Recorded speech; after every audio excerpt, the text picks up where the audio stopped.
बाबा बागेश्वर बिहार में उन्होंने कहा है हिंदू राष्ट्र बनाने की बात कहा है, साथ ही साथ बिहार को हिंदू राज्य बनाने की बात कहा। कैसे नीचे करो, ये कौन सी बात उन्होंने पहली बार बोली है? बाबा बागेश्वर ने हमेशा से अपनी इस इच्छा को जाहिर किया है कि वो भारत को एक हिंदू राष्ट्र बनता हुआ देखना चाहते। जो लोग उनसे सहमत हैं वो उनके कार्यक्रमों में जाते हैं, उनमें आस्था रखते हैं, उनकी बातों को, उनके प्रवचन को सुनते हैं। और एक बहुत बड़ी देश की आबादी है जो उनकी बातों से सहमत होती है। बहरहाल बिना इस विवाद में गए हुए कि वो क्या कह रहे हैं नहीं कह रहे, देश चलेगा तो संविधान के आधार पर चलेगा। और जो राजनीतिक दल, हर धर्म गुरु की इच्छा होती है कि देश उनके धर्म के आधार पर चले। ऐसे में वो अपनी इच्छा को रखते हैं, उनके अनुयायी उनकी बातों को सुनते, मानते, समझते हैं। ऐसे में मैंने पहले भी इस बात को कहा है कि किसी भी राजनीतिक दल को इसमें हस्तक्षेप करने का कोई मतलब ही नहीं है। जब ये बात स्पष्ट है कि देश संविधान के आधार पर चलेगा, बट कुछ राजनीतिक दल उसमें अपनी राजनीतिक रोटियां सेकने के लिए, तुष्टीकरण की राजनीति को बढ़ावा देने के लिए और किसी एक धर्म विशेष को अपने पक्ष में करने के लिए बिना मतलब के इसमें आरोप प्रत्यारोप लगाने लगते हैं। बाबा बागेश्वर ने पहली बार नहीं कहा, उन्होंने कई बार इस बात को कहा। पर ऐसे में जो यहाँ के स्थानीय राजनीतिक दल हैं, पहले तो उनके आने का ही विरोध करने लग जाते हैं, उसके बाद उनके यहाँ रहने का, उनकी बातों का, उनके कहे का। भाई आप एक राजनीतिक दल हैं, आपको क्या लेना देना कोई धर्मगुरु आके क्या कह रहे हैं नहीं कह रहे हैं। जब किसी दूसरे धर्म के लोग अपने धर्म के बारे में सारी बातें करते हैं, तब तो ये लोग नहीं बोलते राजद जैसी पार्टियां। क्यों? क्योंकि उस वक्त इनको तुष्टीकरण करना होता है। हकीकत ये है कि देश में एक बड़ा राजनीतिक दल और खासतौर पे विपक्षी दलों का एक समुदाय अब ऐसा बन गया है जिनके लिए भारत में सेक्युलरिज्म का मतलब एक धर्म विशेष का तुष्टीकरण करना। ये सोच ही पूरी तरीके से गलत है।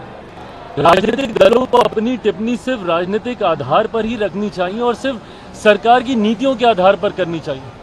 धर्म गुरुओं ने कई बार ऐसी बातें कही और कई धर्म गुरु ऐसी बातें करते रहे हैं। इस विवाद में किसी राजनीतिक दल को पड़ने की जरूरत ही नहीं है।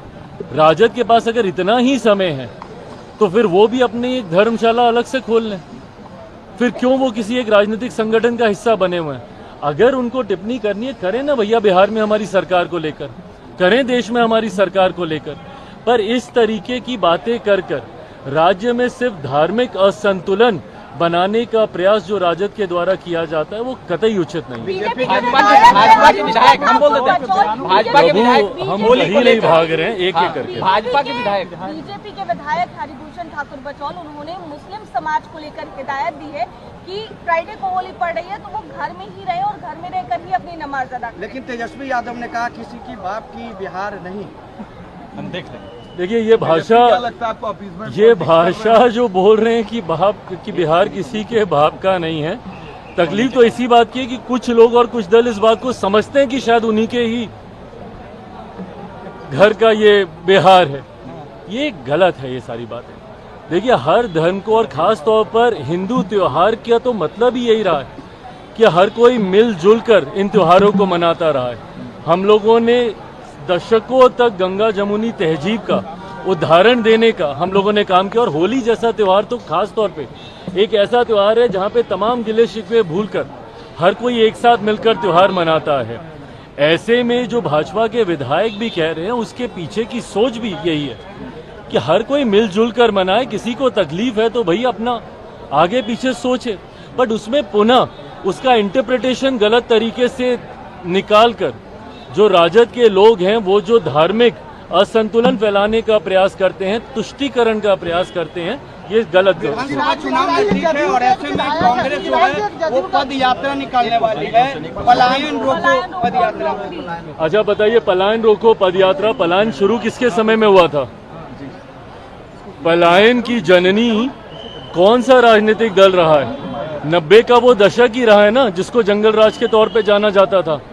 जब वो पलायन का जिक्र करते हैं, पलायन रोको की बात करते हैं, भाई हमारे मुख्यमंत्री ने तो कहा कि उनका सपना है और वो चाहते हैं कि बिहार से न सिर्फ पलायन रुके बल्कि जो लोग पलायन कर कर गए हैं वो वापस अपने राज्य में आए। बिहार फर्स्ट, बिहारी फर्स्ट के माध्यम से मैं ये कहता हूं कि एक दिन हम लोग को ऐसे विकसित बिहार का निर्माण करना है और करना ही होगा, और ये होगा ही जब न सिर्फ बिहार से पलायन रुकेगा बल्कि जो लोग पलायन कर कर गए हैं वो अपने राज्य में वापस आएंगे। पर ये टिप्पणी कांग्रेस किसके प्रति कर रही है? राजद के प्रति ही कर रही है ना, जिनके समय में सबसे ज्यादा पलायन हुआ था। आज मैं भी देश के कोने कोने में जाता हूं, वहां पर जब बिहारी मिलते हैं वो मजबूर हुए हैं बिहार को छोड़कर दूसरे राज्यों में जाने के लिए। जब मैं विदेश की यात्रा पे भी जाता हूं, वहां पे भी खास तौर पर बिहारी डायस्पोरा से इंटरेक्ट करता हूं, उनसे मुलाकात करता हूं, और उनका वो दुख मुझे उनकी बातों में दिखाई देता है कि किन परिस्थितियों में उनको अपना प्रदेश छोड़कर दूसरे देशों में जाना पड़ा, और आज पीढ़ियां वहीं पे बस के रह गई हैं, अपने ही राज्य में प्रवासी कहलाते हैं। तो जब कांग्रेस ये बात कहती है तो सीधा निशाना कहीं ना कहीं ये राजद पर ही है। और इस बात को मैं कई बार कह चुका हूं, पुनः दोहराता हूं कि ये महागठबंधन का जो स्वरूप चुनाव से पहले अभी दिख रहा है, संभवतः ये स्वरूप चुनाव में हम लोग को देखने को नहीं मिलेगा। जिस तरीके से महागठबंधन के विभिन्न घटक दलों के बीच में ही एक वर्चस्व की लड़ाई शुरू हो गई है, चुनाव आते आते तक आप देखिएगा कि इस वर्चस्व की लड़ाई का परिणाम होगा कि राजद कांग्रेस, और एक बार पहले भी ये हो चुका, पहले भी राजद कांग्रेस अलग होकर चुनाव लड़ चुकी है, वर्चस्व की लड़ाई में इस बार भी देखने को मिलेगा। और जिस तरीके से कांग्रेस के तेवर हैं और जिस तरीके से केंद्रीय नेतृत्व से लेके बिहार का जो उनका संगठन है, जिसको इस बात की समझ अब आ चुकी है कि उनके पास खोने के लिए ज्यादा कुछ नहीं है। जितनी सीटें उन्होंने जीती है, संभवतः अकेले लड़के इससे ज्यादा सीटें वो जीत सकते हैं। तो ऐसे में कांग्रेस और राजद एक साथ मिलकर चुनाव लड़ेंगे। मुझे ऐसा नहीं लगता चुनाव आते आते तक महागठबंधन पूरी तरीके से खंडित हो जाएगा। औरंगजेब मामले को लेकर मोदी आज मॉरिशस के दौरे पर है, पूरे बिहारी स्टाइल में उनका वहाँ वेलकम हुआ है। ऐसा बिहारी आप कैसे देखते हैं उनके इस पल को? खुशी होती है जब दूसरे देशों में बिहारी स्वरूप में हमारे देश के मेरे प्रधानमंत्री आदरणीय नरेंद्र मोदी जी का जब स्वागत होता है।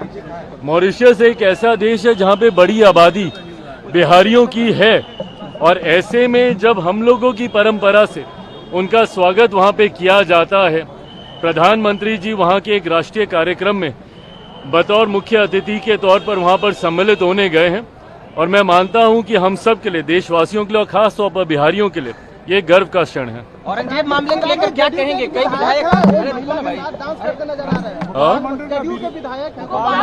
अरे प्रभु, ये इनका होता रहता है। औरंगजेब को लेकर सवाल है कि औरंगजेब को जो भी समर्थन करेंगे उन्हें पाकिस्तान भेज दिया जाएगा, उत्तर प्रदेश में योगी सरकार के यहाँ भेज दिया। अबू आजमी वाले बयान के बाद बिहार में भी विधानसभा में तकलीफ इस बात की है कि जब आप हिंदू शासकों की तुलना और उनकी तुलना में कुछ ऐसे मुगल शासकों का नाम लेने लगते हैं जिनका एक अपना क्रूर इतिहास रहा है, उनका अपने ही परिवारजनों के साथ उनकी क्या भूमिका रही, देश में शासन करते वक्त देशवासियों के साथ उनकी क्या भूमिका रही, ये इतिहास में दर्ज है, ये कोई नई बात नहीं है। पर ऐसे में हिंदू शासकों के सामने तुलना करते हुए जब आप उनको ऊंचा दिखाने की सोच रखते हैं तो ये तुलना ही गलत है।